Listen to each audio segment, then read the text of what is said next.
Hi friends, இன்றைக்கி என்ன லஞ்சுன்றதை பார்த்துடலாம். வெங்காய சாம்பார் அண்ட் கருணக்கிழங்கு டீப் ஃப்ரை பண்ணி வச்சுருக்கேன். ஸோ இன்றைக்கி சிம்பிளான லஞ்சு இது தான். வெங்காய சாம்பார் ரொம்ப சிம்பிளாக நம்ம பண்ணிடலாம். இப்போ லேட் ஆகிடுச்சு அப்படின்னா டக்குன்னு பண்ணக்கூடிய ரெசிபி தான் அது. நான் ஆல்ரெடி போஸ்ட் பண்ணியிருக்கேன்.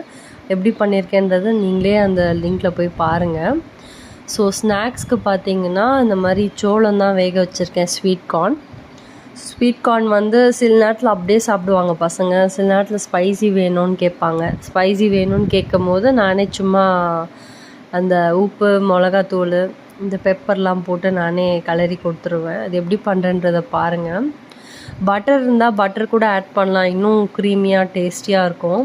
இப்போ என்கிட்ட பட்டர் இல்லாததுனால நான் சும்மா இந்த ஸ்பைசினஸ் மட்டும் ஆட் பண்ணுறேன். இதே மாதிரி கூட கொடுக்கலாம், ரொம்ப டேஸ்ட்டாக இருக்கும். பசங்க விரும்பியும் சாப்பிடுவாங்க. நம்ம கடையில் வாங்குறத விட வீட்டில் இந்த மாதிரி சிம்பிளாக செய்கிறதே பசங்க விரும்பி சாப்பிடுவாங்க. ஸோ வீட்டு மிளகாத்தூளே நம்ம யூஸ் பண்ணலாம். பசங்க எந்த அளவுக்கு காரம் சாப்பிட்றாங்களோ அதுக்கேற்ற மாதிரி மிளகாத்தூளும் பெப்பரும் போடலாம். ஸோ பட்டர் இருந்ததுன்னா இன்னும் கொஞ்சம் க்ரீமியாக நல்லா இருந்திருக்கும். அது இப்போ இல்லாததுனால சரின்னு சொல்லிட்டு இந்த மசாலா ஐட்டம்ஸ் மட்டும் நான் ஆட் பண்ணியிருக்கேன். இந்த மாதிரி ஸ்பூனில் போட்டு கலரி கொடுத்துருங்க, அவ்வளோ டேஸ்ட்டாக இருக்கும். அது கண்டிப்பாக அது ட்ரை பண்ணி பாருங்கள். பிடிச்சிருந்தால் லைக் அண்ட் சப்ஸ்கிரைப் பண்ணுங்கள், என் சேனலுக்கு சப்போர்ட் பண்ணுங்கள்.